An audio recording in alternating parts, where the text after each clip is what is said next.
This month we take a closer look at the new LNER Azuma Celebrating Scotland train pack, take a special look at the iconic Flying Scotsman, and run down some locos arriving very soon.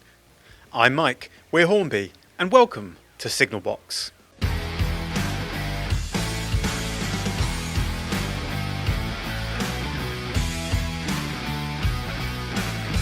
With 2023 marking Flying Scotsman's centenary year, we wanted to shine a light on what many consider the most iconic locomotive in history.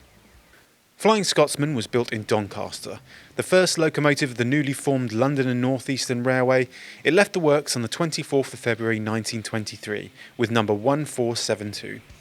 It was designed by Sir Nigel Gresley as part of the A1 class, the most powerful locomotive used by the LNER at the time. By 1924, when it was selected to appear at the British Empire exhibition in London, the loco had been renumbered to 4472 and given the name Flying Scotsman. After the daily 10 a.m. London to Edinburgh rail service, which started in 1862. The British Empire exhibition made Flying Scotsman famous, and it went on to feature in many more publicity events for LNER. In 1928, it was given a new type of tender with a corridor, which meant that a new crew could take over without stopping the train. This allowed it to haul the first ever non-stop London to Edinburgh service on the 1st of May that year, reducing the journey time to just 8 hours. In 1934, Scotsman was clocked at 100 miles per hour on a special test run, officially the first locomotive in the UK to reach that speed. The test run proved to the LNER's directors that steam power could provide high speeds, negating a plan for the company to use diesel power on its high-speed services.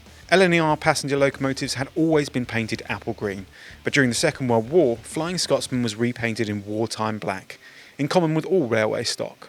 After the war, it became green again and was rebuilt as an A3 Pacific. In 1948, British Railways was formed and rail travel in Britain was nationalised. Scotsman, now numbered 60103, was painted blue for a time, then BR green. It remained this colour until 1963, when it was retired by British Rail. By this time, it had undergone several alterations to improve its performance.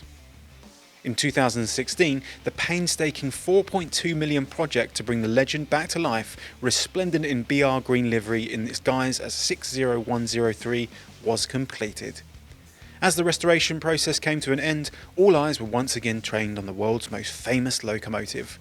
The next chapter in the Flying Scotsman story was its return as a working museum exhibit, conquering yet another record as the oldest mainline working locomotive on Britain's tracks. Recently, Flying Scotsman visited Canterbury West, and Nathan was lucky enough to get down to the station to see Flying Scotsman up close and personal. Over to you, Nath. Yes, Mike, we're here at Canterbury West and we've just had the privilege of seeing the Flying Scotsman locomotive.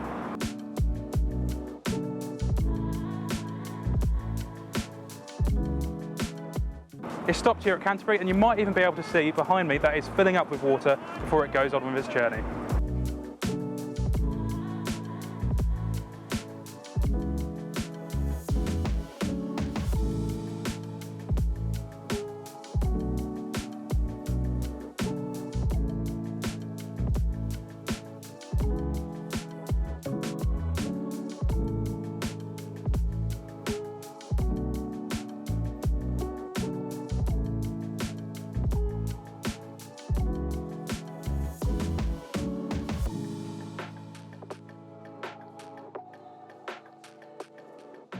To put it into perspective of how lucky we are today, this is the first time in over 50 years that the Flying Scotsman has been down here in Kent.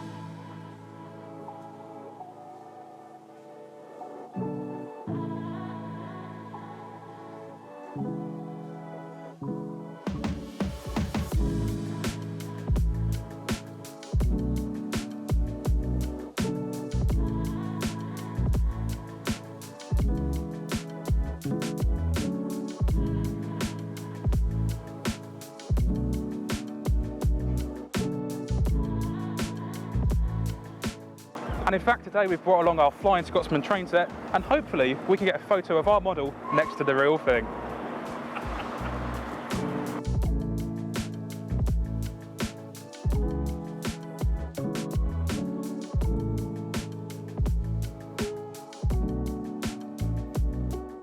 And as you might be able to see behind me, the Flying Scotsman has to go, and so do we.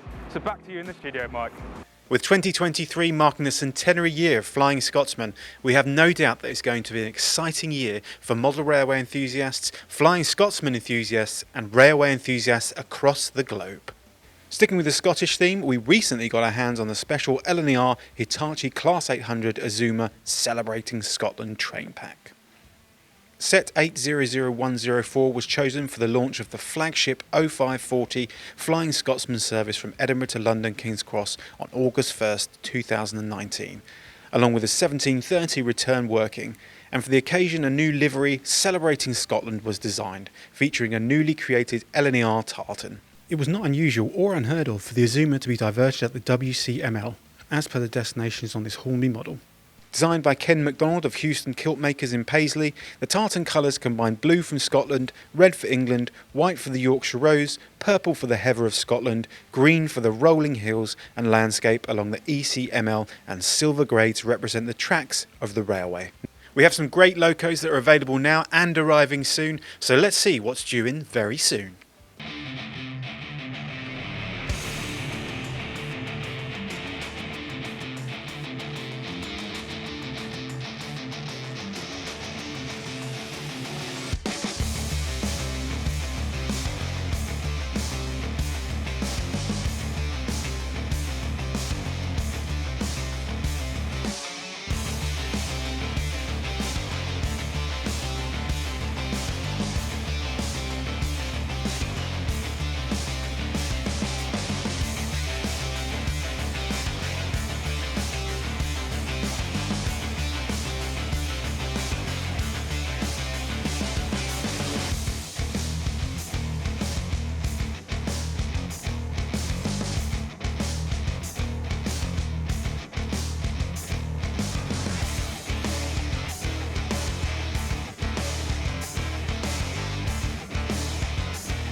We are very excited to be launching our very own Hornby podcast, Beyond the Buffers.